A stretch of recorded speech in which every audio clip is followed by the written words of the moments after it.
जो काही लाभ होतोय, लाभ म्हणजे काय, की स्वतःशी कनेक्टिव्हिटी येते. आपण स्वतःशी, आपल्या जीवनाशी जोडले जातो. तर तो लाभ आहे आणि स्वतःशी जोडले जाणं म्हणजे स्वतःचा प्रॉब्लेम लक्षात येणं, प्रॉब्लेमचं कारण लक्षात येणं, त्याचं निवारण कसं करायचं हे लक्षात येणं आणि निवारणाचा मार्ग म्हणजे 4 आर्य सत्य जे आहेत, ते आपण आपल्या स्वतःशी कनेक्ट झाल्यावर आपल्याला लक्षात येतात. पुन्हा इथे एक गोष्ट सिद्ध होते, की बुद्धाची जी शिकवण आहे, की जोपर्यंत आपण प्रॅक्टिकली आपल्याला ती दिसत नाही. सत्य तोपर्यंत सत्य नाही, जोपर्यंत आपल्याला ते दिसत नाही, जाणवत नाही. तर बुद्धाची शिकवण धम्म हे सत्य आहे. धम्माचा एक अर्थ सत्य असाही होतो, जे जसं आहे तसं, यथाभूत ज्ञान दर्शन, जसं आहे तसं. तर हे जोपर्यंत सत्य आपल्याला कळत नाही, बुद्धाची शिकवण आपल्याला कळत नाही, लक्षात येत नाही. तर हे सत्य आपण जाणून घेण्याचा प्रयत्न करणार आहोत आणि ते कसं जाणून घ्यायचं? तर स्वतःशी कनेक्ट व्हायचं, स्वतःशी जोडलं जायचंय. जीवनापासून आपण बऱ्याचदा लांब असतो कारण मन विसरतं. स्मृती हा माणसाच्या मनाचा फार मोठा दुर्गुण आहे. परंतु माणसाला त्याच्या विरुद्धचा पण जो सद्गुण आहे, ज्याला सती म्हटलेला आहे, जागृती म्हटलेला आहे. स्मृती हा शब्द म्हणजे त्याचा अर्थ स्मृती केला जातो. कारण स्मृती म्हणजे मेमरी नव्हे, मेमरीतली गोष्ट नव्हे. सती सती म्हणजे केवळ स्मृती नव्हे, सती म्हणजे आपण भान म्हणतो, जागृती म्हणतो. तर मनुष्याचं मन जरी अजागृत असलं, तरी त्याच्यामध्ये माणसामध्ये उपजत उपजत म्हणजेच काय, की निसर्गाच्या उत्क्रांतीच्या प्रक्रियेमध्ये आपण जे मनुष्य पातळीवर आलेलो आहोत, ह्या मनुष्य पातळीवर येण्याचा एक अर्थ असा होतो, की मनुष्याला समस्त समस्त म्हणजे काय, त्याला दृष्टी मिळू शकते, त्याला सम्यक दृष्टी मिळू शकते. आणि सम्यक दृष्टी का मिळू शकते? कारण मनुष्य हा असा प्राणी आहे, की ज्याला स्वतःच जीवन समजतं.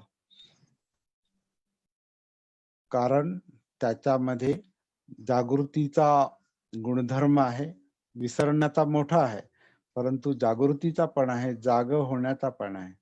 आणि ही जागृतीमुळेच मनुष्य हा वेगळा प्राणी आहे. आणि जागृती असल्यामुळे, कळाल्यामुळे, समज असल्यामुळे माणूस अनेक प्रकारचे शोध लावतो. हे जे शोध आपण पाहतो, वेगवेगळ्या प्रकारचे रेल्वेचा शोध असेल, टेलिफोनचा शोध असेल, आता मोबाईलचा शोध असेल, इंटरनेटचा शोध असेल, मेडिकल फील्ड मधले बरेच शोध आहेत, अजूनही चालू आहेत.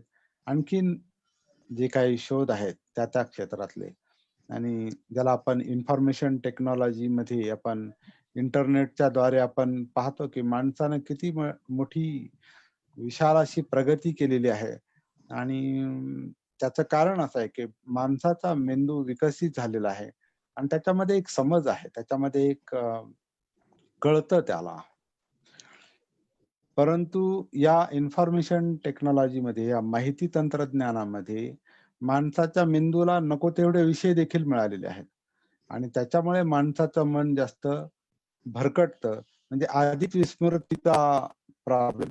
त्याच्यात अनेक ऑप्शन, अनेक विषय समोर असल्यामुळे माणसाचं मन हे भरकटतं आणि भरकटल्यामुळे माणूस हा स्वतःपासून लांब असतो.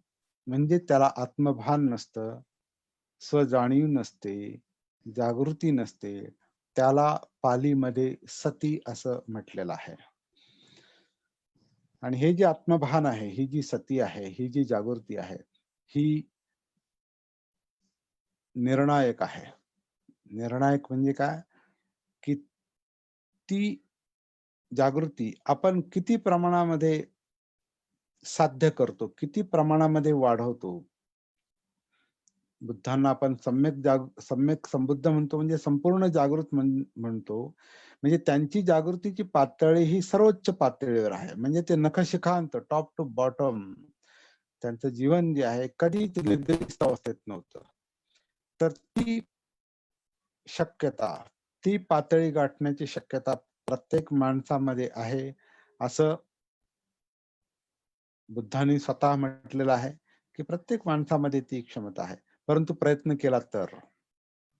आजच्या काळात ते जागृतीचे प्रयत्न, सतीमध्ये येण्याचे प्रयत्न करणं, हे थोडंसं कठीण पण आहे. त्याचं कारण आहे, की आपल्यासमोर खूप विषय असतात. खूप विषय असतात. पूर्वीच्या काळी म्हणजे बुद्धांच्या काळात जर विचार केला किंवा त्याच्यानंतरची काही वर्ष, तर माणसाचं जीवन हे सिम्प्लिफाईड होतं. म्हणजे सिंपल होतं. साधं जीवन होतं. सुटसुटीत जीवन होतं. आत्ताचं जीवन जे आहे कॉम्प्लिकेटेड झालेलं आहे. शहरीकरणामुळं, माहिती तंत्रज्ञानामुळं, अनेक सोयींमुळं, अनेक विषयांमुळं, अनेक शास्त्रांमुळं, अनेक गुरूंमुळं, अनेक अनेक प्रकारची जे काही ज्ञान आहेत, तर ज्ञान घेणे ही चांगलीच गोष्ट आहे. परंतु ज्ञानामध्ये भरकटणं ही मात्र स्वतःपासून दूर जाण्याची एक प्रक्रिया पण असते. तर आता ह्या सगळ्या गोष्टीचं भान येण्यासाठी, जागृत होण्यासाठी आपल्याला बुद्धाच्या शिकवणीचा पूर्वीपेक्षा जास्त काटेकोरपणे एक वापर केला पाहिजे. आधी ते समजून घेतलं पाहिजे काय करायचं ते. आणि ते आपण अनुभवाच्या आधारे समजून घेण्याचा प्रयत्न करणार आहोत.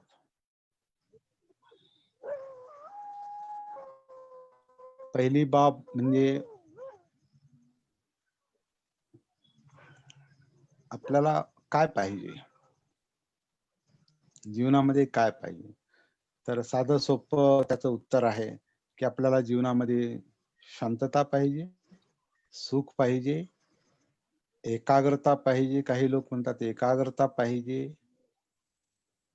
बुद्धाच्या भाषेत सुखम सेती म्हणजे शांत झोप पाहिजे, ताणतणाव कमी पाहिजे, डिप्रेशन कमी पाहिजे, एकाकीपणा कमी झाला पाहिजे, मन मुक्त पाहिजे. व्यक्तिगत पातळीवर आणि सामाजिक पातळीवर आपले जे संबंध आहेत हे चांगले असले पाहिजेत, विधायक असले पाहिजे, मैत्रीपूर्ण असले पाहिजे.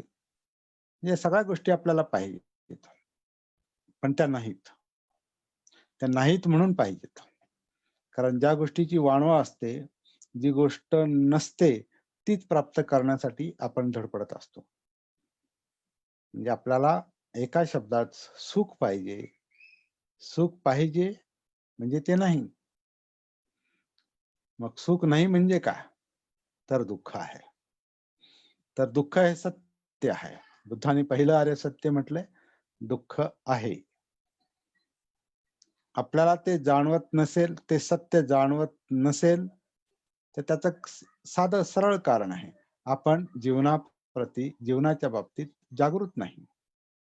सतीमध्ये नाही. म्हणून आपल्याला दुःख जाणवत नाही. जाणवत नाही, दुःख जाणवत नाही, मग दुःखाचं कारणही जाणवणार नाही. आणि मग दुःखातून बाहेर पडण्याचा प्रश्नच येत नाही. आणि मग आपण ज्याला दुःखमुक्ती किंवा निब्बाण म्हणतो, ते प्राप्त करू शकत नाही. याचाच अर्थ आपण दुःख घेऊन जसे जन्माला आलो, तसे दुःख घेऊन जगणार. दुःख घेऊनच आपला अंत होणार. तर बुद्धांनी फार मोठी आशादायक गोष्ट जगाला दिलेली आहे, की दुःख घेऊन जरी आपण जन्माला आलेलो असलो, तरी दुःख घेऊन जगण्याची आणि दुःख घेऊन मरण्याची आवश्यकता नाही. दुःखमुक्ती ही आपण ज्या क्षणी जागृतीला सुरुवात करतो, त्या क्षणी दुःखमुक्तीच्या दिशेनं वाटचाल सुरू होणार. बुद्धांना ही दुःखमुक्ती 35व्या वर्षी मिळाली. फार अवघड परिस्थितीतून मिळाली. म्हणजे जीवनाची जी दोन टोकं आहेत ती दोन्ही त्यांनी भोगून म्हणजे अनुभव घेऊन राजपुत्र होते तर सर्वोच्च सुख होतं आणि दुसऱ्या टोकाला ध्यान साधना आणि आत्मक्लेशाच्या मार्गाने गेले ते कमालीचं दुःख होतं म्हणजे मृत्यू जवळ येऊन ठेपला होता. आपल्याला माहिती आहे सुजाताची खीर मिळण्याच्या अगोदर ते चक्कर येऊन पडले आणि मृत्यू जवळ होता. परंतु त्याच्या सावरले आणि सावरल्यानंतर त्यांनी जेव्हा विचार केला, की दुःखमुक्ती आहे की नाही, तर ती दुःखमुक्तीचा मार्ग त्यांना थोडासा आधीच लक्षात आला होता. तो त्यांनी परत आजमावून पाहण्याचा प्रयत्न केला आणि तो मार्ग म्हणजे त्याला आपण मध्यम मार्ग म्हणतो आणि तो मध्यम मार्ग हा सतीचा, जागृतीचा, भानावर येण्याचा आणि विस्मृती कमी-कमी करण्याचा तो मार्ग आहे. आणि तो मार्ग त्यांच्या लक्षात आल्यानंतर जीवनाचं त्यांनी जे विश्लेषण केलेलं आहे, जगण्याचं त्यांनी जे काही विश्लेषण केलेलं आहे, दुःख ते दुःखमुक्तीपर्यंत जे 4 आर्य सत्यांचं विश्लेषण केलेलं आहे. कसं साध्य करायचं याचं विश्लेषण केलेलं आहे. त्याला आपण धम्म म्हणतो. म्हणजे बुद्धांना धम्म समजतो, म्हणजेच जागृतीला धम्म समजतो. आपण देखील जागृतीचा सराव केला, की आपल्याला देखील धम्म कळू शकतो. ही आशादायक शिकवण बुद्धांनी आपल्याला आणि जगाला दिलेली आहे. बाबासाहेबांचं देखील उदाहरण फार मोठं आहे. हे देखील एक संपूर्ण जगासाठी आश्चर्याचा विषय आहे. जसं बुद्धाचं जीवन हे आधी राजपुत्र म्हणजे सुखलोलुपतेचं जीवन त्यांनी उपभोगलं. नंतर आत्मक्लेशानं ते दुःखाच्या इतक्या टोकाला गेले, की मृत्यू समीप होता. बाबासाहेबांचं याच्या अगदी विरुद्ध होतं. बाबासाहेब आणि आपला समाज म्हणजे ज्याला आपण पूर्वाश्रमीचा अस्पृश्य समाज म्हणतो. बाबासाहेबांनी आपल्या अनुभवातून दुःखाचं अत्युच्च टोक अत्युच्च टोक म्हणजे एक कमालीचं टोक त्यांनी अनुभवलेलं होतं अस्पृश्यतेचं. जिथं जीवघेण्या यातना होत्या, ज्याला त्यांनी नरक यातना असं म्हटलेलं आहे. आम्ही नरक यातना भोगत होतो. त्या नरक यातना त्यांनी भोगलेल्या आहेत आणि संपूर्ण समाज त्या भोगत होता. त्यात आणखीन जास्त नरक यातना होत्या सामान्य समाजाच्या. त्या नरक यातना भोगल्या. बाबासाहेबांनी ते दुःख भोगलं. ते एक टोक आणि दुसरं टोक त्यांनी स्वतःच्या प्रयत्नातून जे साध्य केलेलं आहे. तर त्यांनी स्वतःच्या बाबतीत असं म्हटलेलं आहे त्यावेळेला, की मी आता अशा म्हणजे एका व्हाईसरॉयशी बोलताना ते म्हटलेलं आहे, का मी व्हाईसरॉयच्या दर्जाचा मनुष्य आहे की नाही तुम्ही सांगा. तर ते त्यांना ते मान्य करावं लागलं त्या व्हाईसरॉयना, की बाबासाहेब हे व्हाईसरॉयच्या दर्जाचे व्यक्ती होते.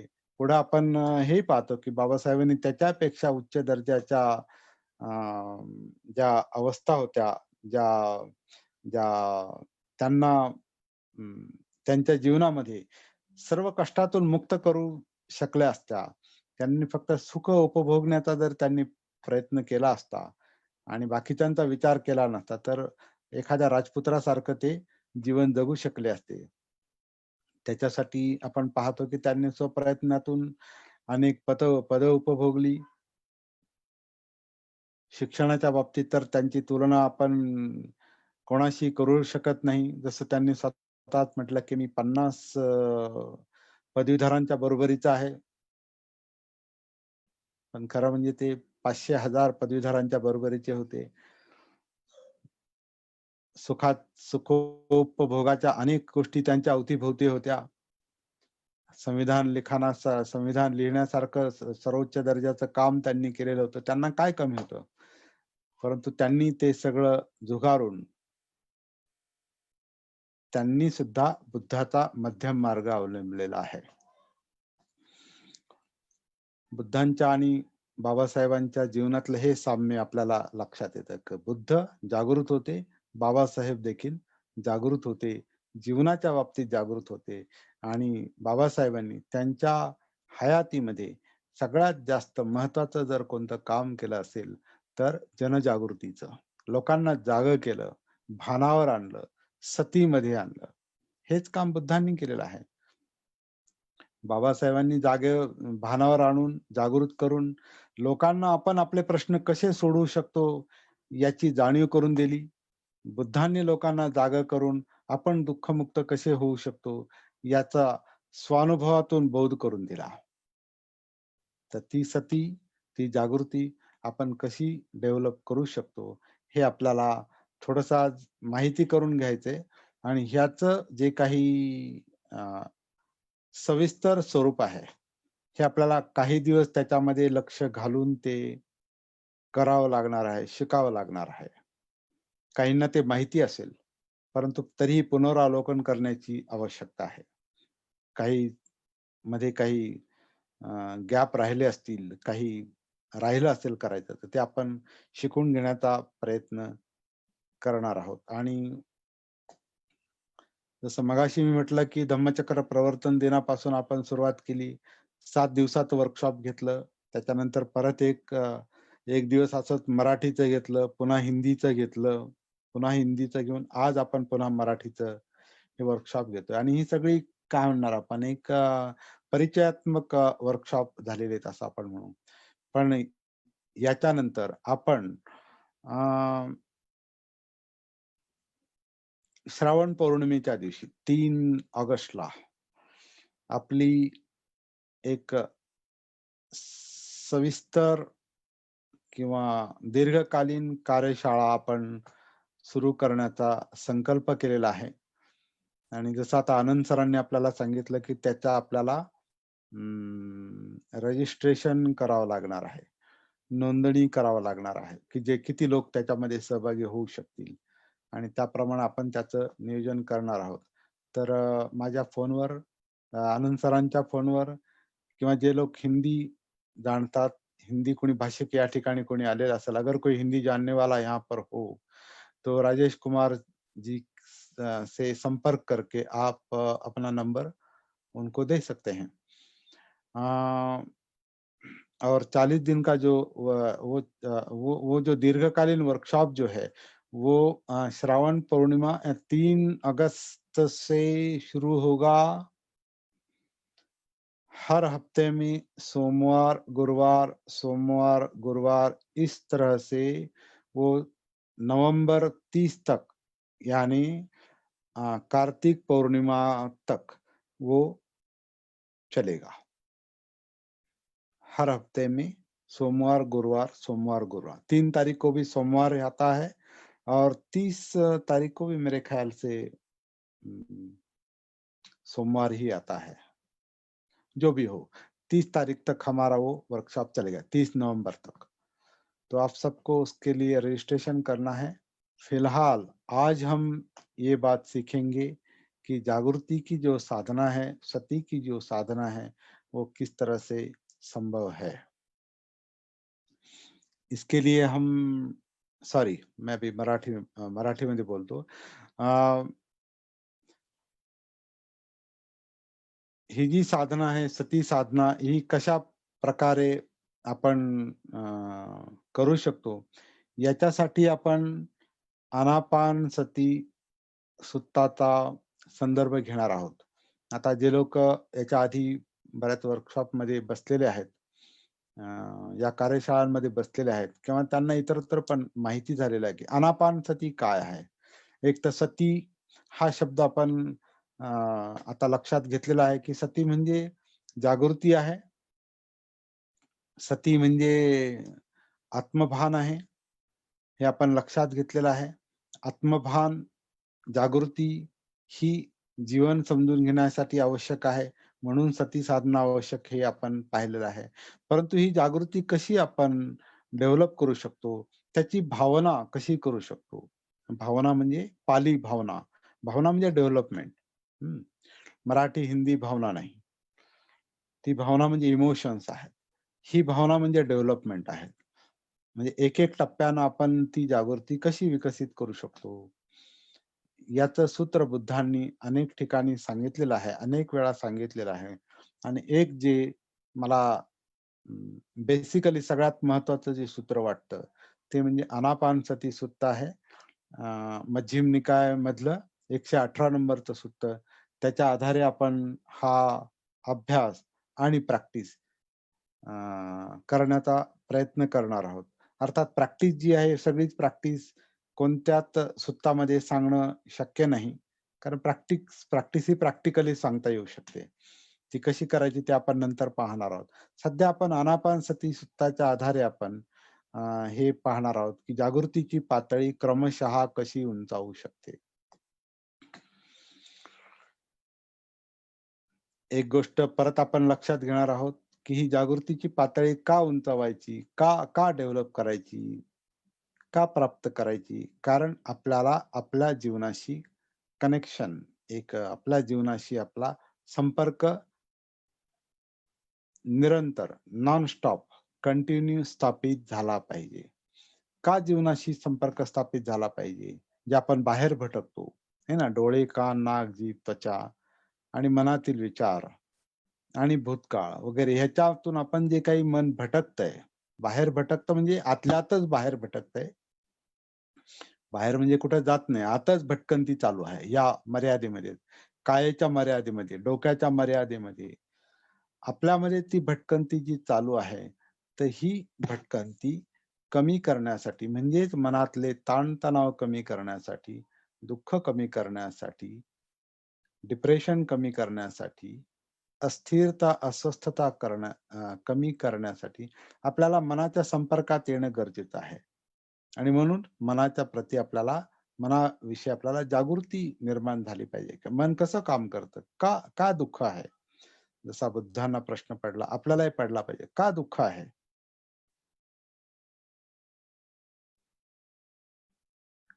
पण स्वतःशी कनेक्ट झाल्यावरच ते दुःख जाणवतं आहे.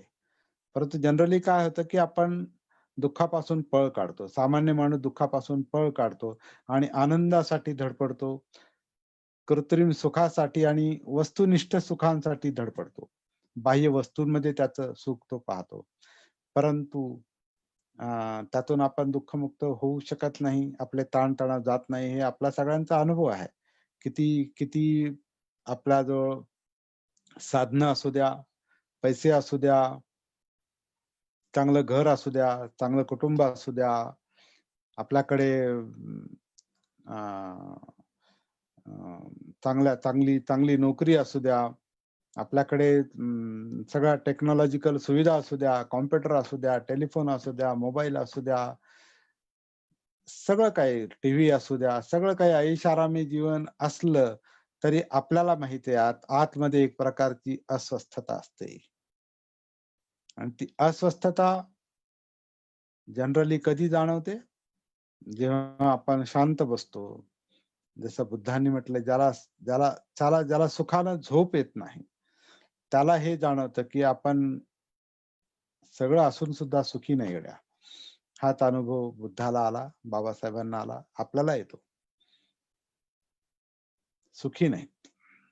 आपलं मन स्थिर नाही, शांत नाही. शांत झोप येत नाही. आणि जागेपणी तर आपण पाहतो, की आपल्याला स्थिरपणे एखादं काम करायचं तर आपण शांतपणे करू शकत नाही. कारण मन स्थिर नाही म्हणजे एकाग्र नाही. आपण काम करू शकत नाही.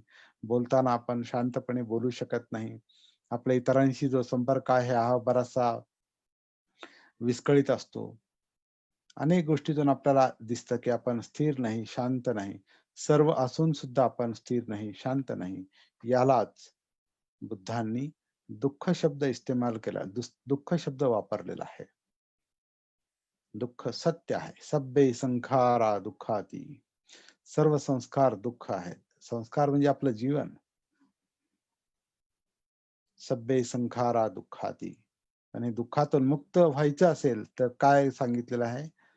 सब्बे संखारा दुःखाती यदा पय्याय पश्यति. जो हे प्रज्ञेनं पाहतो आणि प्रज्ञा फक्त जागृत माणसालाच प्राप्त होते. सतीमध्ये येणाऱ्या माणसालाच प्राप्त होते. आणि प्रज्ञा म्हणजे जीवन समजणं, सत्य दर्शन. दुःखाचा प्रॉब्लेम आहे. प्रज्ञेनं तो पाहिला की दुःखमुक्ती मिळते. हे सोपं सूत्र आहे. यदा पय्याय पश्यति अथ निब्बिंदती दुःखे. यातून दुःख पाहतो आणि याच्यातून सुटका करून घेण्यासाठी, निर्वेद होण्यासाठी मनुष्य प्रयत्न करतो आणि हाच विशुद्धीचा आणि दुःखमुक्तीचा मार्ग आहे. ए समग्गो विशुद्धिया असं म्हटलेलं आहे. परंतु आता ही जागृती कशी डेव्हलप करायची याचं सूत्र, मनाबद्दल जागृती कशी डेव्हलप करायची याचं सूत्र बुद्धांनी अनेक ठिकाणी सांगितलेलं आहे. ते या आनापानसती सूत्रात सांगितलेलं आहे. ज्या मनामध्ये आपण दुःख अनुभवतो, ते मन कुठं आहे? तर ते मन आपल्या कायेमध्ये आहे. मनोधर्म, मनात जे काही चाललेलं आहे त्याला मनोधर्म म्हटलेलं आहे. आणि मनोधर्म पाहणं, मनोधर्म जाणवणं ही ही आपल्या अ, जागृतीच्या प्रक्रियातली ही मुख्य क्रिया आहे. कार्य आहे, की मनोधर्म मन समजलं पाहिजे. हाऊ इट वर्क्स कसं काम करतंय ते. मनोधर्म, मनातल्या प्रक्रिया कसं काम करतात, हे जाणून घेणं, हे माणसाच्या जीवनाचं मुख्य कर्तव्य आहे. आणि हे मन कारण मनच प्रॉब्लेम आहे आणि मनच सोल्युशन पण आहे. मनच प्रश्न आहे, मनच उत्तर आहे. मनातच दुःख आहे, दुःखमुक्ती मनातच आहे. तर ते कसं कसं होऊ शकतं? काय काय केल्यानं होईल ते? काय घडल्यानं ते होईल? तर त्याच्यासाठी मनापर्यंत पोहोचलं पाहिजे. म्हणजे मनोधर्मांपर्यंत पोहोचलं पाहिजे, म्हणजे धम्मापर्यंत पोहोचलं पाहिजे. पण हे जे धम्म आहेत, हे शरीरामध्ये आहेत, कायेमध्ये आहेत. म्हणून धम्म पाहायचे असतील, तर काया आधी आपल्याला जाणवली पाहिजे. आणि कायेन धम्म दिसतात असं म्हटलेलं आहे. यो धम्मं कायेन पश्यति. जो धम्म कायेनं पाहतो म्हणजे कायेमध्ये अनुभवतो. जागृत कायेला धम्म कळतात, धम्म दिसतात. म्हणून मनापर्यंत पोहोचायचं असेल तर शरीरामध्ये उतरलं पाहिजे. शरीराचं भान आलं पाहिजे. शरीराची जाणीव झाली पाहिजे. शरीराच्या शरीरामध्ये आपल्याला जागृती निर्माण करता आली पाहिजे. म्हणजेच कायानुसती आपल्याला मिळाली पाहिजे, प्राप्त झाली पाहिजे. कायाविषयीची जागृती. सतीचे 4 टप्पे आपण पाहिलेले आहेत. हे 4 टप्पे म्हणजे कायानुसती आहे, म्हणजे कायेबद्दलची जागृती आहे. काया आपली जिवंत आहे. जिवंत आहे म्हणजे जाणवते आपल्याला, की काया आहे. आपण जिवंत नसलो, बॉडी डेड असेल तर जाणीव नाही त्याला. जाणीव जाणवणं म्हणजे वेदना असं म्हटलेलं आहे त्याला. वेद वेद म्हणजे जाणणे, वेदना, जाणीवा. काया जाणवते म्हणजे कायातल्या वेदना जाणवतात. तर पहिली कायानुसती, कायाविषयीची जागृती. दुसरी वेदनानुसती म्हणजे शरीरात ज्या जाणीवा जाणवतात त्याची जागृती. आणि जाणीवा, वेदना मुख्यतः 2 प्रकारच्या असतात. त्या सुख आणि दुःखाच्या. तिसरी एक वेदना सांगितलेली आहे. तिला सुख-दुःख विरहित किंवा असुख अदुःख वेदना असं म्हटलेलं आहे. परंतु ही जी वेदना आहे, असुख अदुःख वेदना, ही जागृत माणसालाच स्पष्ट जाणवते. जो माणूस सतीचा सराव करतो, त्याला ती जाणवते. अन्यथा सामान्य माणसाला सुख जाणवतं, दुःख जाणवतं. सुखाने माणूस हुरळून जातो, तिथेही मन विचलित होतं. दुःखाने माणूस खचून जातो, तिथेही मन विचलित होतं. म्हणजे सुख आणि दुःख, सुख आणि दुःख ह्या दोन्ही माणसाला विचलित करणारे हे अनुभव आहेत. हे दोन्ही अनुभव जे आहेत, त्याला आपण विचलन म्हणतो, मनाचं डिस्टर्बन्स म्हणतो, ते सुख आणि दुःख आहे. सुखातही मनुष्य शांत नसतो, दुःखातही शांत नसतो. शांत असतो या दोन्हींच्या संतुलनामध्ये. सुख आणि दुःख ह्या मनाच्या दोलायमान अवस्थेमध्ये जिथं मनुष्य स्थिर आणि शांत असतो, केवळ मनोधर्म म्हणून किंवा अस्तित्वाचे धर्म म्हणून, सत्य म्हणून तो सुख-दुःखाकडे पाहतो. परंतु दोन्ही गोष्टी माणसाला स्थिर ठेवीत नाहीत. निब्बाण, मध्यम अवस्था ज्याला ज्याला निब्बाणं परमं सुखं म्हटलेलं आहे. ही जी मधली अवस्था आहे, ही जी दुःखमुक्त अवस्था आहे, ही निब्बाणातली अवस्था आहे. ही सुखदुःखाने विचलित होत नाही आणि ती प्राप्त करणं हा मुख्य उद्देश आहे. म्हणून आधी कायेमध्ये, कायेतून वेदनेमध्ये, वेदनानुसती आणि हे जे सुख-दुःख आहे, या सुख-दुःखाचं कारण जे आहे, ते आपलं चित्त आहे. चित्त म्हणजे नेहमी त्याला काहीतरी पाहिजे, काहीतरी नको. काहीतरी पाहिजे, काहीतरी नको. अतिरिक्त पाहिजे असेल तर तो लोभ आहे. अतिरिक्त नको असेल तर तो त्याच्याबद्दल द्वेष असतो. लोभ आणि द्वेष. लोभ असेल, लोभासारखं जर घडलं तर माणसाला सुख मिळतं. लोभासारखं नाही घडलं तर माणसाला दुःख होतं. द्वेषासारखं जर घडलं, म्हणजे समजा माझ्यात द्वेष असेल आणि मला राग आला आणि मी कोणाला काहीतरी बोललो, तर मला बरं वाटतं, म्हणजे थोडंसं बरं वाटतं, म्हणजे थोडं सुख वाटतं. मी त्याला सोडलं नाही. मी त्याला बोललो. द्वेषासारखं घडलं तर सुख होतं. द्वेषासारखं नाही घडलं तर आणखीन चीड येते, आणखीन त्रास होतो. म्हणजे सुख आणि दुःख ह्या लोभ आणि द्वेष या दोन्हीमध्ये सुख-दुःख दडलेलं आहे. आणि हे सुख हे हे जे हा जो लोभ आणि द्वेष आहे, पाहिजे आणि नको, पाहिजे आणि नको, डिझायर्स याला तृष्णा म्हटलेलं आहे. ही जी तृष्णा आहे, ही तृष्णा माणसाला विचलित करते. म्हणजे सुख-दुःखामध्ये नेते आणि दोन्हीमध्ये विचलन आहे. म्हणून तृष्णा हे दुःखाचं कारण म्हटलेलं आहे. तर हे जे चित्त आहे, ह्या चित्ताविषयी खूप काम करावं लागतं. मुख्य काम जे करावं लागतं ते चित्तावरच करावं लागतं. लोभ-द्वेषावरच करावं लागतं. ही काय भानगड आहे? माझ्या जन्माबरोबर माझ्याबरोबर जे हे सुख-दुःख पाहिजे, नको, पाहिजे, नको जसा जन्म घेतलाय बाल्यावस्थेमध्ये, तरुण अवस्थेमध्ये, म्हातारपणामध्ये, मरेपर्यंत हे जे पाहिजे, नको, पाहिजे, नको, पाहिजे, नको, पाहिजे, नको शेकडो, हजारो, लाखो गोष्टी, विषय, मनोधर्म मन जे या शेकडो, हजारो, लाखो विषयामध्ये गुंतलेलं आहे, तेच आपल्या सुख-दुःखाचं कारण आहे. तर हे चित्त पाहणं, चित्तानुसती, चित्ताची जागृती, चित्ताचा बोध, चित्ताचं भान ही तिसरी सती आहे. कायानुसती, वेदनानुसती, चित्तानुसती आणि या सगळ्याच आपण आता जे बोलतो, जे काही विश्लेषण चालू आहे मनामध्ये, मनोधर्मांमध्ये, ते मन आहे. चित्त देखील त्याचा एक भाग आहे. वेदनाही त्याचा भाग आहे. 2च गोष्टी आहेत. शरीर आणि मन, शरीर आणि मन. Body and mind. कॉन्शियसनेस, जिवंतपणा, ज्याच्यामुळे आपण जिवंत आहोत.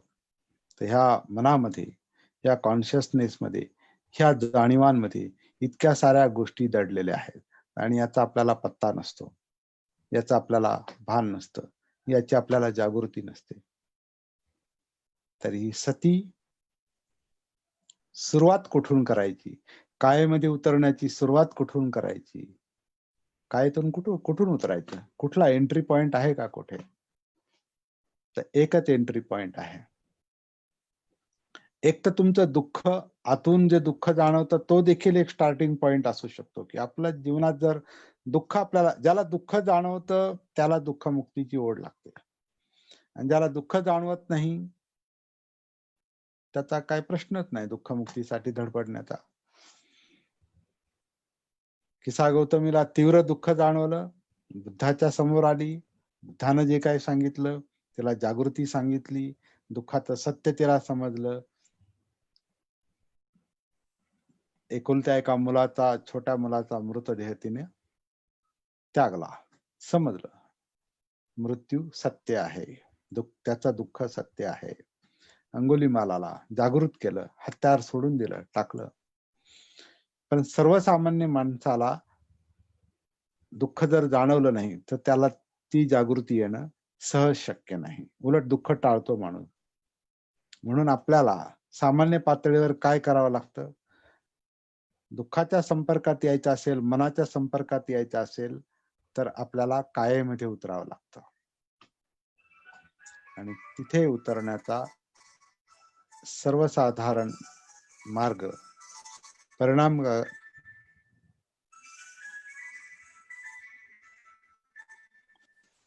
आपलं शरीर, आपली काया जी आन करते, आपली काया जी श्वास आत घेते, ज्याला आन म्हटलेलं आहे पालीमध्ये. आन म्हणजे शरीराचं श्वास आत घेण्याची प्रक्रिया, त्याला आन म्हटलेलं आहे.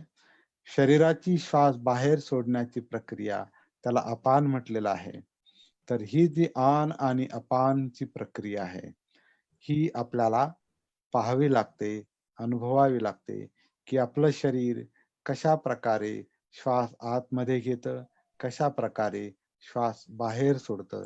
ही जी नैसर्गिक प्रक्रिया आहे श्वासोच्छवासाची, आनापानची, ही आपल्याला अनुभवण्याची, त्याच्याविषयी जागृत राहण्याची, त्याचं भान येण्यासाठी आपल्याला प्रयत्न करावा लागतो. त्याला म्हणतात आन अपान सती, अनापान सती. जेव्हा शरीर श्वास आत घेतं तेव्हा आनसती, शरीर जेव्हा श्वास बाहेर सोडतं त्याला अपानसती असं म्हटलेलं आहे आणि याला अनापानसती असं म्हटलेलं आहे आणि हे या सुत्ताचं नाव देखील आहे, अनापानसती सुत्त.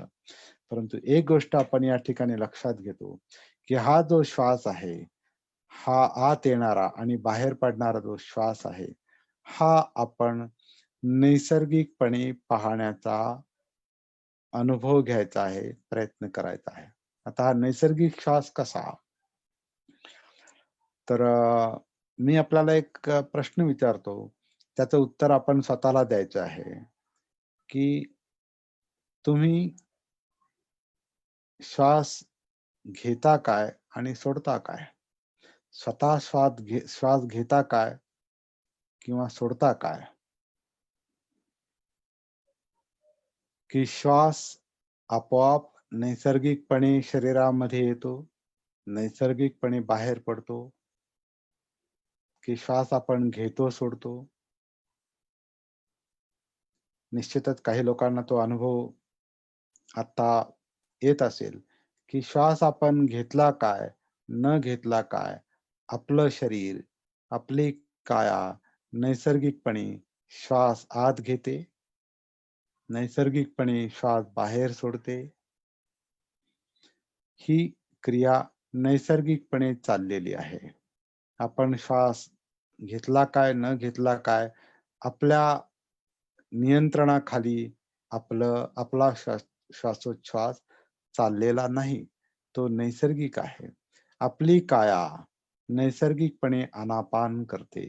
म्हणजे काया आनापान करते. नैसर्गिकपणे, आपोआप. आपण आता नुसतं शांत जरी बसलं, काहीच नाही केलं, तरी आपलं शरीर आपोआप श्वास आत घेतं, आपोआप श्वास बाहेर सोडतं. पोटामध्ये, नाभीच्या पाठीमागे जो श्वासपटल नावाचा जो पडदा आहे, त्याचं जे आकुंचन प्रसरण चाललेलं आहे आणि आपल्या छातीचं आणि पाठीचं जे आकुंचन प्रसरण चाललेलं आहे,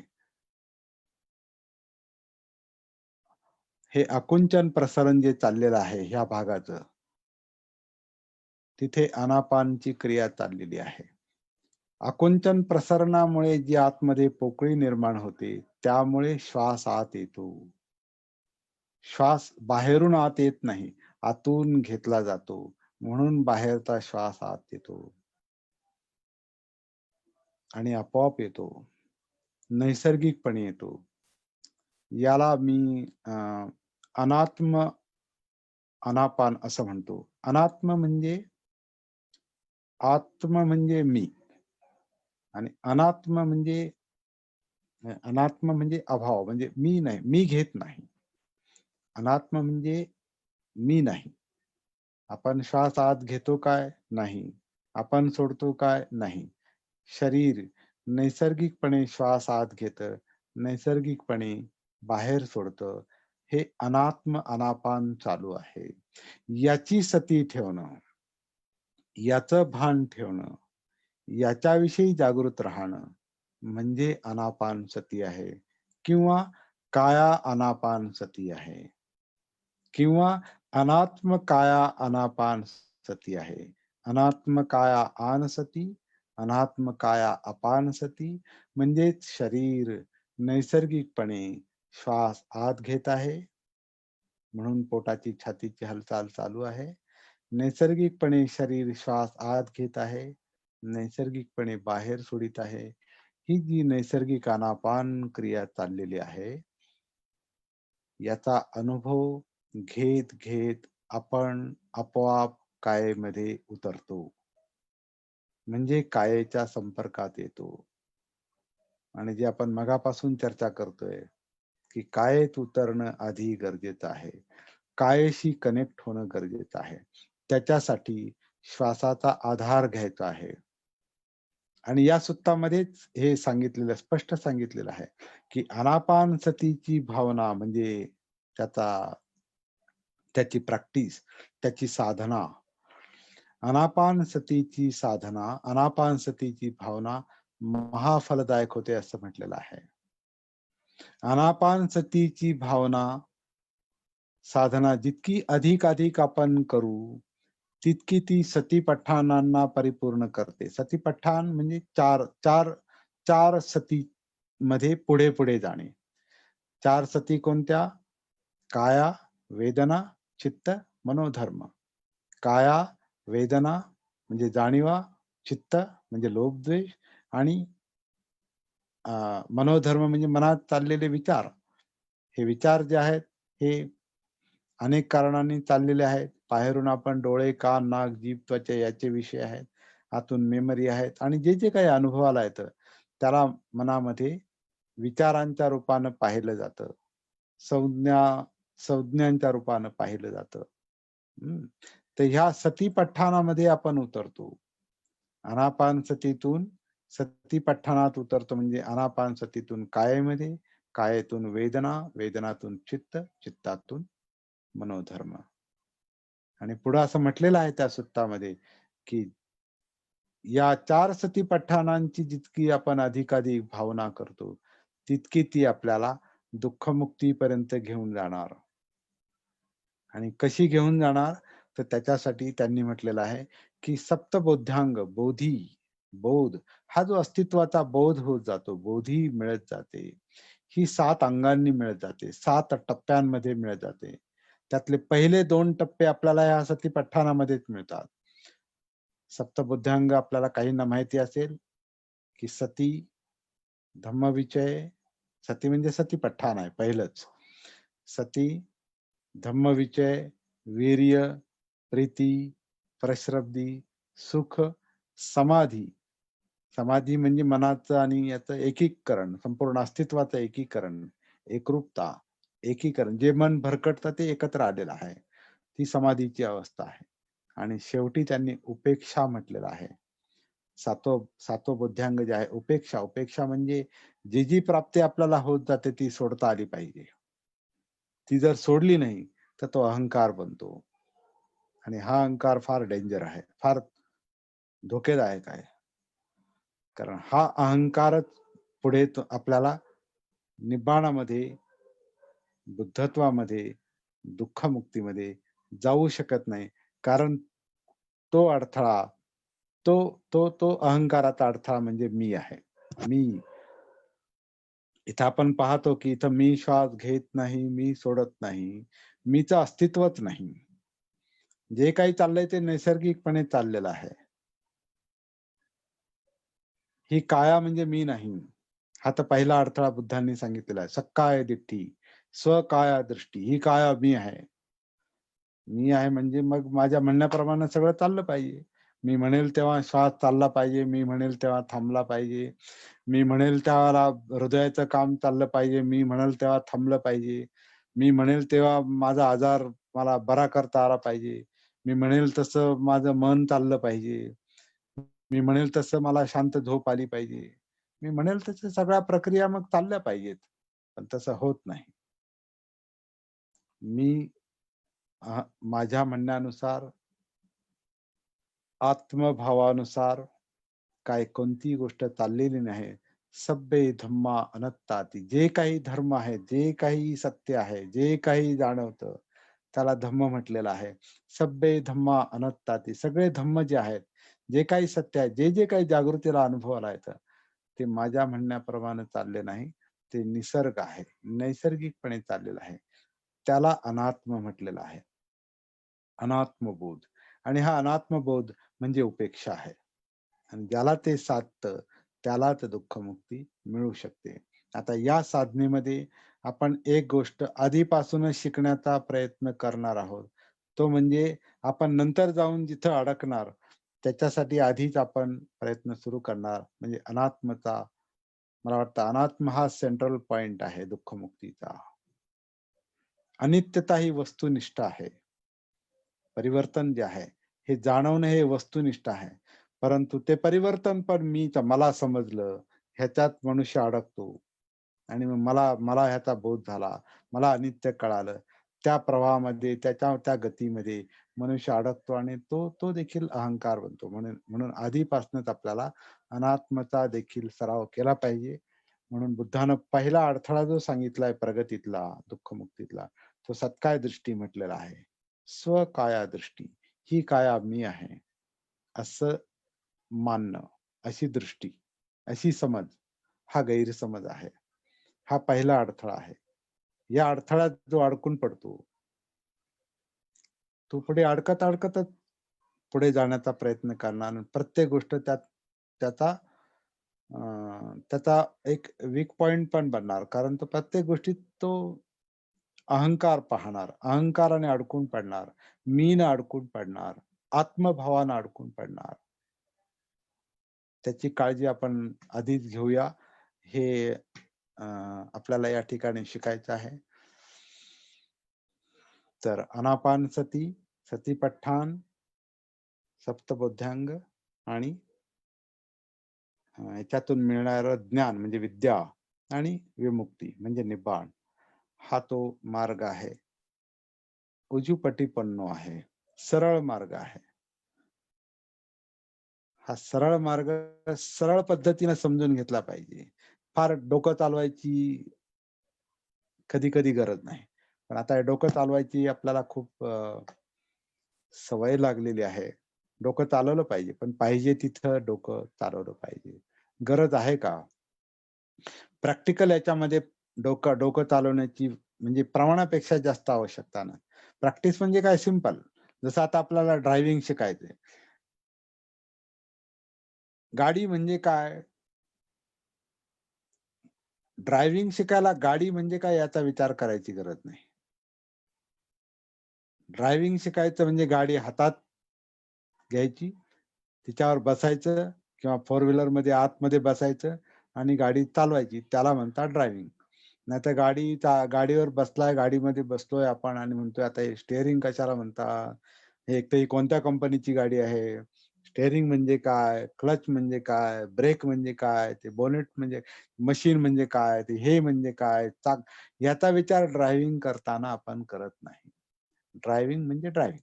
प्रॅक्टिकली प्रॅक्टिकल गोष्ट करताना प्रॅक्टिसच केली पाहिजे. तिथं डोकं वापरलं म्हणजे फार विचार करत बसला, तर ड्रायव्हिंग करताना विचार जर डोक्यात चालले तर काय होतं आपल्याला माहिती आहे. धडकणार आपण आणि ती जीवावर बेतणार. म्हणून ड्रायव्हिंग, प्रॅक्टिस याचं सुद्धा हे ड्रायव्हिंग सारखंच आहे. आत उतरायचं, एकदा माहिती करून घ्यायचं काय करायचंय ते आणि प्रॅक्टिकली ते करत आपल्या जीवनाचा प्रश्न समजावून घ्यायचा, त्याचं कारण समजावून घ्यायचं, त्यातून बाहेर कसं पडायचं हे लक्षात घ्यायचं म्हणजे मार्ग लक्षात घ्यायचा, उपाय लक्षात घ्यायचा आणि दुःखमुक्तीची, निब्बाणाची प्राप्ती करायची. इतका सोपा मार्ग बुद्धांनी सांगितलेला आहे. तर मला वाटतं आपण बराच मोठा एरिया आज एवढी अपेक्षा नव्हती, एवढा आपण त्याच्यावर प्रकाश टाकू म्हणून. पण चांगलं झालं. तर हीच गोष्ट आपल्याला जर डिटेल शिकायची असेल, तर आपण अ, 3 ऑगस्ट पासून या दीर्घकालीन सत्रामध्ये, कार्यशाळेमध्ये सहभागी व्हा. सोमवार, गुरुवार संध्याकाळी 8:30 ते 10 किंवा 9 ते 10:30 आपण त्याचे ते लिंक आपल्याला आनंद सर पाठवतील. मी पण आपल्याला फॉरवर्ड करील आणि आपण पाहूया आपल्याला काय अनुभव येतो तो. जय भीम.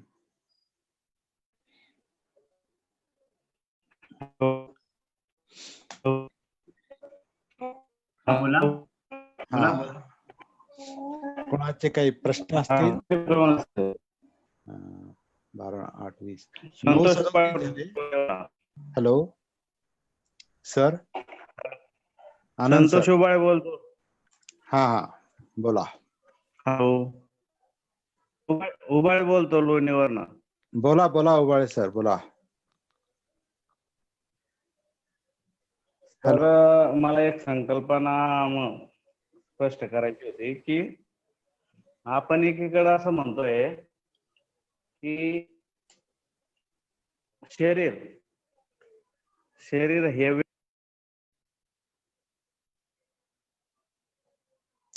आपला नेटवर्कचा प्रॉब्लेम दिसतो, आवाजाचा प्रॉब्लेम दिसतो.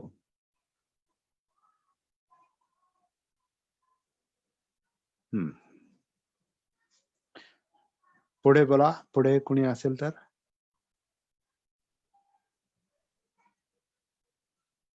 हॅलो, आनंद सर. हो सर, बोलतोय मी. हा, एनी प्रॉब्लेम? आपला नाही, त्यांचाच प्रॉब्लेम आहे ना? त्यांचा प्रॉब्लेम आहे, त्यांचा प्रॉब्लेम. ओके ओके, हा, दुसरं कोणी असेल तर एक चला. डॉक्टर सचिन बनसोडे आहेत, ते बोलू इच्छित आहेत. हा, बोला त्यांचा हात बोला वरती बोला आहे. बोला सर, सचिन सर. अनम्यूट करा sir. Sachin Bansode sir, please unmute करा तुम्हाला. हा, सचिन बनसोडे सर, डॉक्टर सचिन बनसोडे, तुम्ही अनम्यूट करा स्वतःला.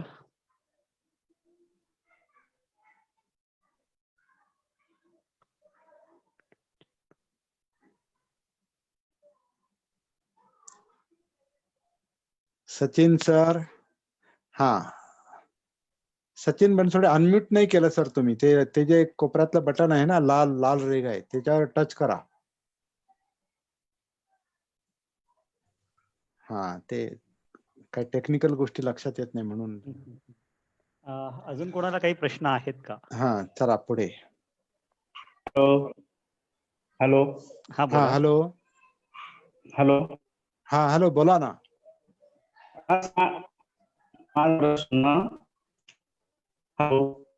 हा, तुम्ही अगोदर रेंज मध्ये या सर. Hello sir. हा, रेंज मध्ये या. रेंज मध्ये या. आवाज येत नाही का माझा? हो, आवाज नाही येते, खूप तुटतोय. आता येतोय? हो, आता येतोय. हा सर, प्रश्न असा होता की आपण एकीकडे म्हणतोय आपण श्वास घेत नाही, आपण श्वास सोडतही नाही, बरोबर?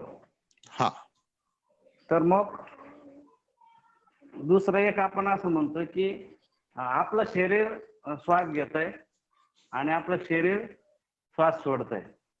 मग आता मी कुठे आहे त्याच्यामध्ये? कुठे आहे मी? तर मग मी म्हणजे कोण वेगळा आहे का? माझं शरीर वेगळं आहे का? मी तर माझ्या शरीरात आहे ना. मग ह्या दोन वेगवेगळ्या गोष्टी कशा होऊ शकतात? तुमच्या म्हणण्याप्रमाणे शरीर चाललंय का? माझ्या म्हणण्याप्रमाणे नाही चाललं, पण शरीर म्हणजेच मी आहे ना. व्यावहारिक मी आणि मीपणा.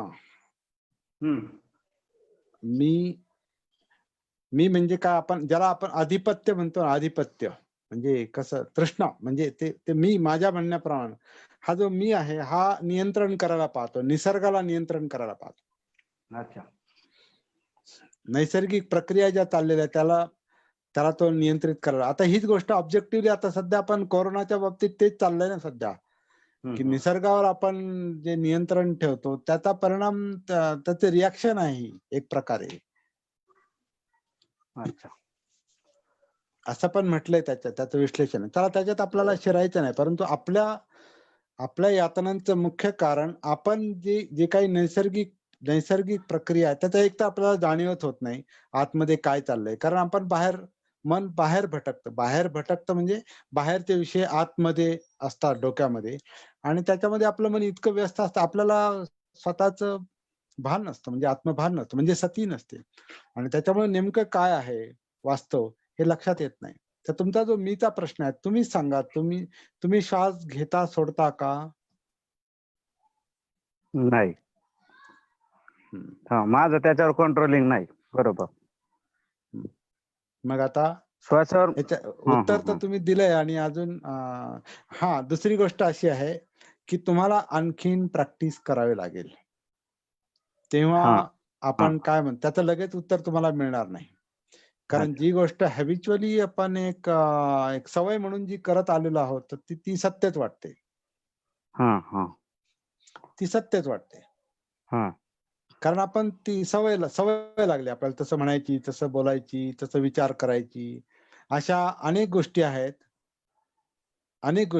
की ज्या आहेत वेगळ्याच, पण म्हणतो वेगळंच आपण. हम्म. उदाहरणार्थ अ, सूर्य कुठे उगवतो? आपण काय म्हणतो? सूर्य उगवतो पूर्वेला, पूर्वेला. हा. है ना? म्हणजे आपण म्हणतो सूर्य वर येतो. हम्म.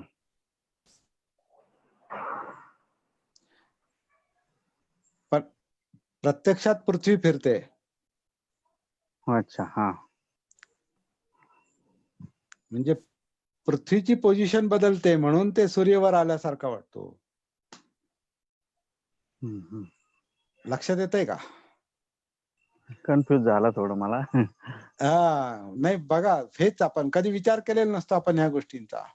हम्म. कितीतरी गोष्टी अशा आहेत आता जेव्हा आपण जागृतीचा सराव करू तेव्हा आपल्याला लक्षात येईल का आपण विचार करतो वेगळाच आणि वास्तव वेगळंच आहे. त्याला सत्य म्हटलेलं आहे. सत्य कटू असं म्हणतात ना.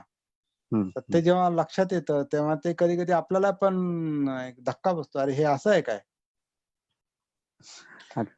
मग आता आपले जे प्रॉब्लेम्स आहे समजा आपण त्याला सतीच्या माध्यमातून आपले फक्त आपण प्रॉब्लेम आयडेंटिफाय करू शकतो की दुःखाची निर्मिती कशातून होती किंवा दुःख का होतं याचे बरोबर, कारण आपल्याला कळतील. बरोबर. मग आता त्याच्यावर सोल्युशन म्हणून आपण काय ऍक्शन करू शकतो समजा सोल्युशन. आत्ता त्याचा विचार नका करू. अच्छा. ते प्रॅक्टिस.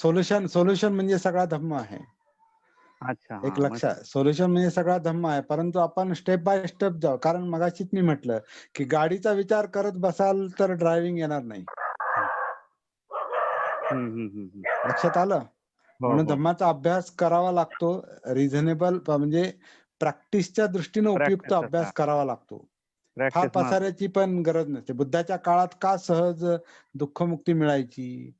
त्यांच्या पुढं काय पुस्तकं आणि इंटरनेट आणि एवढा पसार नव्हता माहितीचा. त्यांच्या पुढं समोर बुद्ध होते आणि बुद्ध सांगायचे, "आपला प्रॉब्लेम असा-असा आहे. तुमचा प्रॉब्लेम असा-असा आहे. त्याच्यावर हे असं-असं सोल्युशन आहे, उपाय आहे, मार्ग आहे. प्रॅक्टिस कर आणि मुक्त हो." तर काही क्षणात काहींना लगेच मुक्ती मिळायची. हम्म. काही क्षणात मिळायची. किस्सा गौतमीचे मला ते उदाहरण फार आवडतं. कारण ते फार लाईव्ह उदाहरण आहे, जिवंत उदाहरण आहे. जणू काही, की हम्म. डेड बॉडी एकुलता एका मुलाची डेड बॉडी मांडीवर पडलेली आहे आणि ती म्हणते, की याला जिवंत करा किंवा हे हम्म. का मेलं? कारण ती हम्म. म्हणजे विचार करण्याच्या याच्यात नव्हती. का मेलं? म्हणजे मरण ती स्वीकारत नाही. पण बुद्धांनी तिला जीवनाबद्दल जे काही जागृत केलेलं आहे, तर ती ते स्वीकारते. हे असंच आहे. मरण काय येतं?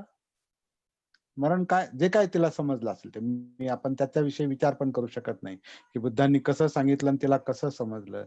पण आपण आपल्या भाषेत आपण विचार करू शकतो, की मृत्यू का येतो? कारण जन्म घेतलाय. जिथं जन्म आहे, तिथं मृत्यू ही ठरलेली गोष्ट आहे. त्यात वेगळं काय? हा. पण ते आपल्याला आत्मभान नसल्यामुळे, जागृत नसल्यामुळे हा विषय पण आपल्या डोक्यात येत नाही. ते सगळ्या गोष्टी शिकायच्या आहेत आपल्याला. याला धम्म शिकणं म्हणतात. हे लक्षात घ्या. तर जास्त गाडीचा विचार आपण नंतर करू. सध्या आपण प्रॅक्टिसचा विचार करूया. तो म्हणजे ड्रायव्हिंगचा. ड्रायव्हिंगचा म्हणजे आपण जागृतीचा, सतीचा विचार आपण जास्त डोक्यात ठेवूया आणि ही कसं आपल्याला आपली स्वतःची ओळख होईल. कसं आपण स्वतःला आयडेंटिफाय करू, कसं आपलं मन आयडेंटिफाय करू, हा. प्रॉब्लेम आयडेंटिफाय करू, चित्त, वेदना, हा, हा. काया, हे लक्षात घ्या. हा जागृतीचा सराव आहे, सतीचा सराव आहे. हे आपण शिकणार आहोत. बरं. धन्यवाद. तुमचा प्रश्न फार मोठा आहे. हो. प्रश्न फार चांगला हो. आहे, पण त्याचं उत्तर मोठं आहे आणि ते उत्तर प्रॅक्टिकली तुम्ही हो. शोधायचं आहे. हा. धन्यवाद संतोष ओके, सर. ओके. तुम्ही थँक फार थँक्यू, फार थँक्यू. छान प्रश्न केलात. डॉक्टर सचिन बनसोडे सर आपण प्रश्न विचारू शकता आता. हा हा हा हॅलो सर. Hello sir. हा आवाज येतो डॉक्टर सर? बनसोडे. हा, आवाज येतोय सर? हो हॅलो? येतो बोला सर सर. आपला व्हिडिओ चालू करा ना प्लीज. एक मिनिट. कुणाचा व्हिडिओ? हा, त्यांचा व्हिडिओ चालू करा.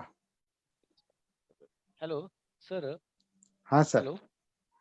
मला हे विचारायचं होतं की सती आणि विपश्यना ह्याच्यामध्ये फरक काय? आवाज. हा. सती आणि विपश्यना मध्ये फरक काय? सती आणि विपश्यना, का आनापान आणि परत पुढची स्टेप विपश्यना असंच आहे, का सती ही वेगळी प्रक्रिया आहे, वेगळी साधन आहे? सर जरा एक minute. Doctor Sachin Bansode sir please आपला व्हिडिओ चालू करा ना. व्हिडिओ कुठे चालू करायचा? व्हिडिओ चालू करा प्लीज. व्हिडिओ चालू करते. केला. ओके.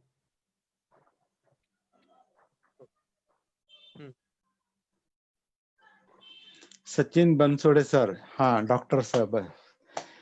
तर विपස්සना आणि सती मला माहित नाही. तुम्ही सांगा विपස්සनेत. आता मी सती बोललो, तुम्ही विपස්සना आणि सतीचा फरक सांगा. मला नाही माहित, मी नाही सांगू शकत. मी सतीचं काही बघितलंच नाही, म्हणजे तुमचं पहिल्यांदाच ऐकायला लागलोय. हा? सती मी पहिल्यांदाच ऐकली. डॉक्टर साहेब तुमचा आवाज फार बारीक येतोय. हा, सती तुम्ही पहिल्यांदाच ऐकली सती तर पहिल्यांदाच ऐकली. आणि तुम्ही विपස්සना केली म्हणजे आनापान सती त्याच्यात नाही आहे, शब्द नव्हता. आनापान होता, पण सती एवढं म्हणजे एवढं पूर्ण डिटेलिंग एवढं प्रॉपर नव्हतं. आनापान हे ऐकायचो, आनापान ऐकलं बरंच वेळ. सतीपट्टण फक्त नावापुरतं ऐकलं, पण असं सतीपट्टणला एवढं हा. detail- मग आता मग तुम्हाला ते शिकून घ्यावं लागेल, सती काय आहे ते. तेच मला नाही, फार चांगला प्रश्न आहे, परंतु याचं उत्तर मी देऊ शकत नाही. कारण आता आपल्याला फक्त सतीबद्दल विचार करायचा, जागृतीबद्दल, भानावर आत्मभान येण्याबद्दल विचार करायचा आहे की जीवन काय आहे. मग माझं कन्फ्युजन असं आहे की मग मी विपश्यनाची प्रॅक्टिस करावी की सतीची प्रॅक्टिस करावी? ते तुम्ही ठरवायचं सर. आधी सती काय ते माहिती करून घेऊ. हा, ठीक आहे.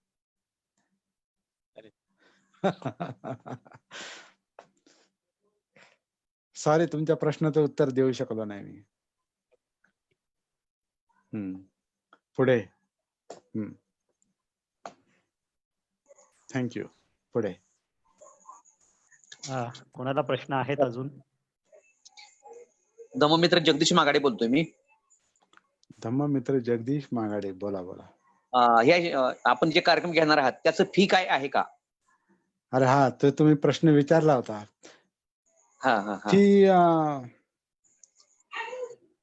फी आपले काय नाव? आनंद सर. हा, मी सांगतो. याची फी कुठलीही नाहीये. ओके. फी नाही. परंतु जर समजा आपल्याला कोणाला दान द्यायची इच्छा निर्माण झाली तर आपण स्व इच्छेने आपल्याला जेवढं दान द्यायचं असेल तेवढं आपण देऊ शकता. जर तुमची इच्छा असेल तर मग आम्ही बँक अकाउंट नंबर तुम्हाला देऊ. किंवा इथे डिक्लेअर करू आम्ही ग्रुपवरती.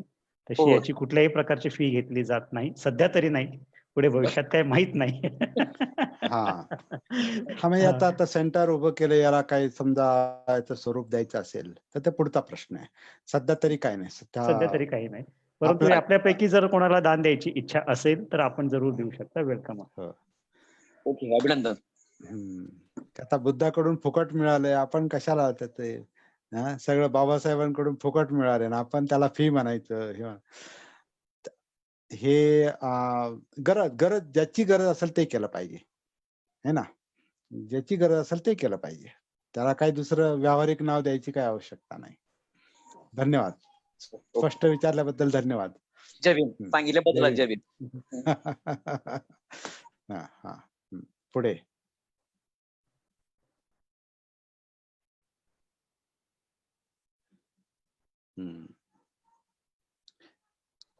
कोणाला प्रश्न आहेत का अजून? कमलवीरजी, कोणाला हा. प्रश्न दिसत नाहीये आता. हो हो तर प्रश्न सगळ्यांना असतील आपण असतील पण त्यांना विचारायचे नसेल आता पोझिशन नसेल, कारण आता चिंतन सुरू झालं असेल. आता काय विचार आता ते मला असं वाटतं पुढच्या याची आपली वाट बघता येते आता, की पुढचं सत्र कधी होईल त्याची.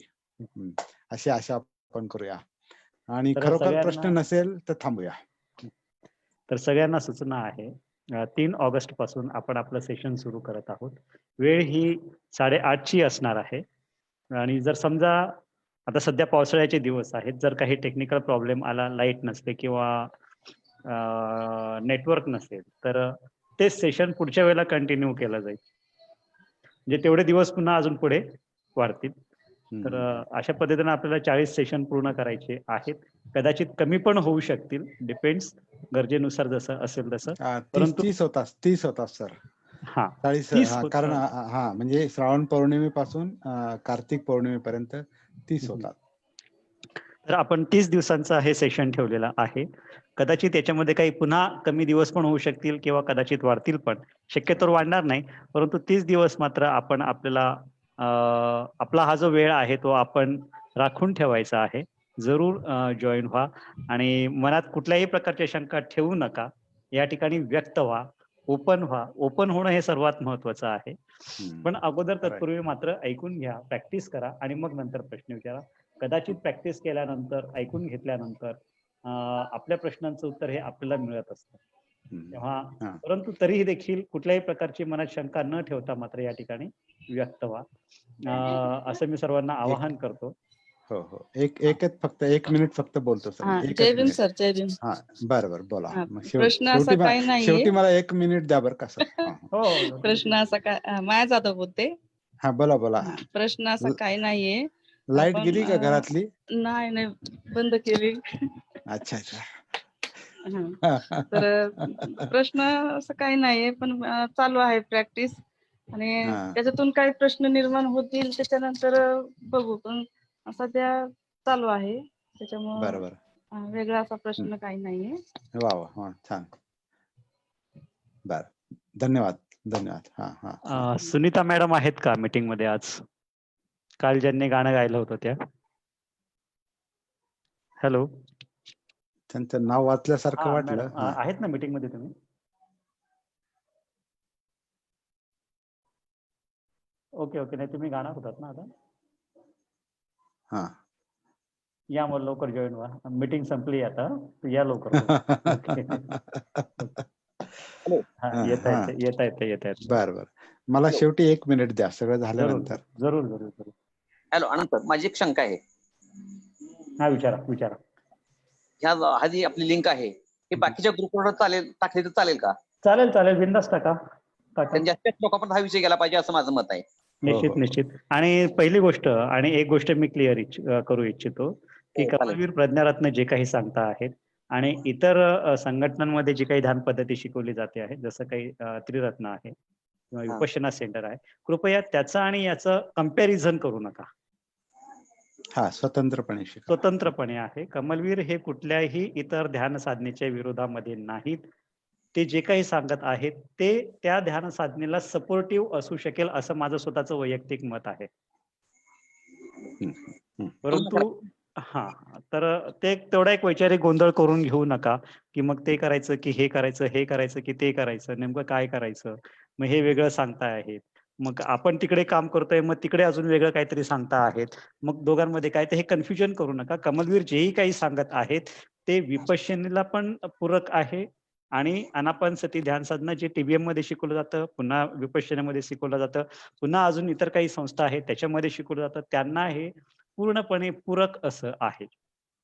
त्याच्या विरोधामध्ये ते नाही, ही गोष्ट सगळ्यांनी कृपया लक्षात घ्या.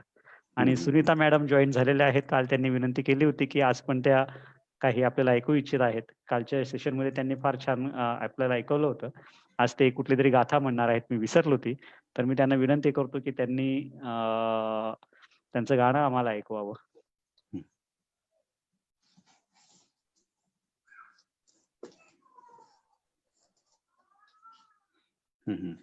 Hello Sunita madam. जो विषय कंटिन्यू करा, मी जरा बघते ते बुक मध्ये कुठली गाणं. हॅलो. हॅलो. हा बोलताय का? हा, विषय कंटिन्यू करा ना, तुमचं चालू आहे तो. नाही, आमचा संपला विषय, तुमचीच वाट पाहतोय आम्ही. अच्छा, मी महामंगल सूक्त बोलून दाखवते. चालेल, चला ठीक. एक मिनिट.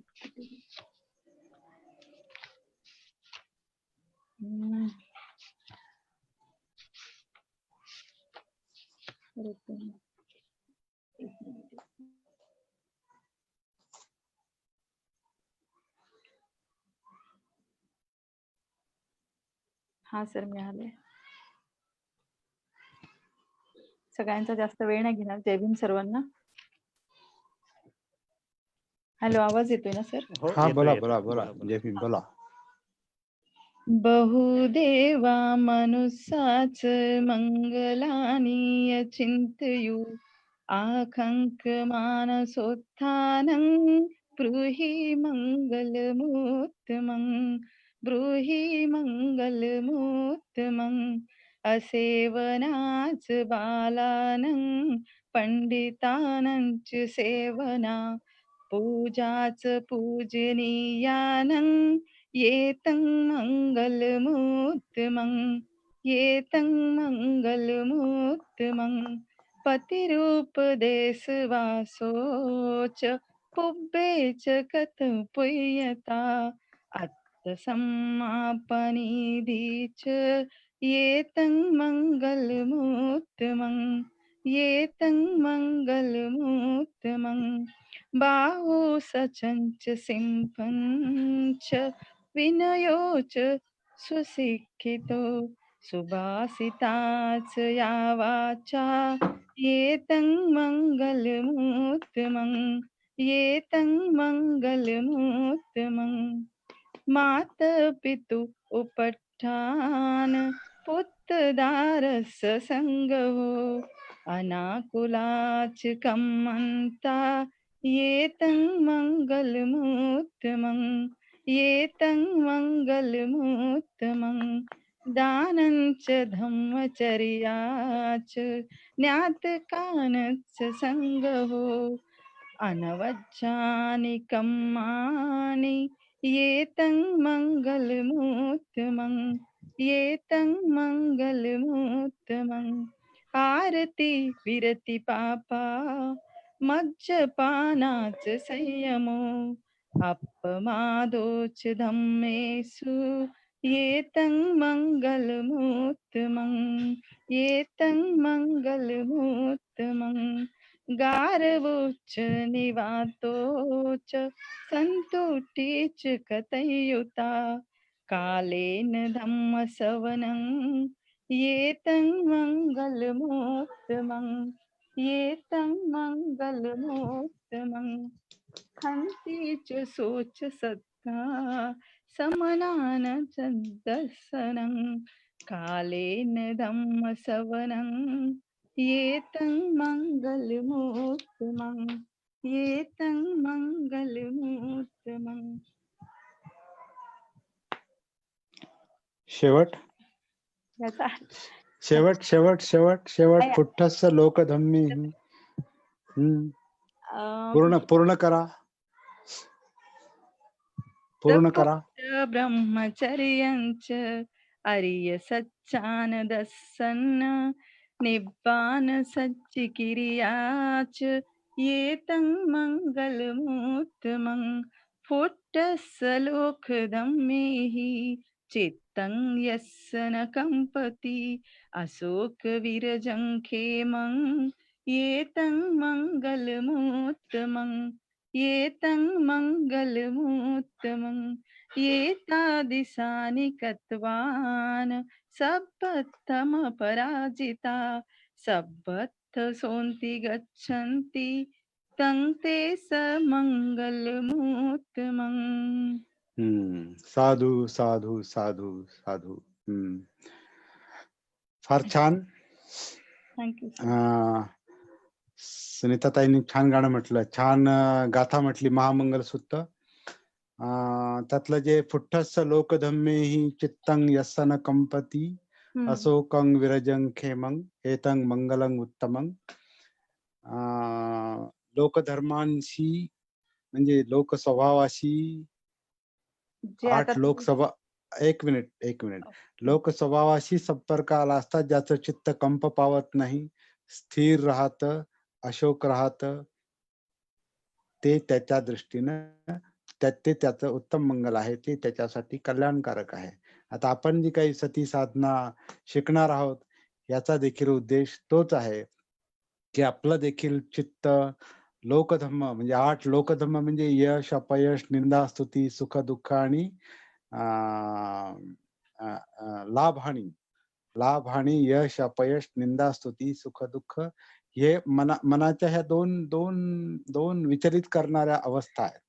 लाभ पाहिजे असतो म्हणजे लाभाचा लोभ असतो, हानीचा द्वेष असतो, सुखाचा लोभ असतो, दुःखाचा द्वेष असतो, यशाचा लोभ असतो, अपयशाचा द्वेष असतो आणि स्तुती पाहिजे असते, निंदा नको असते.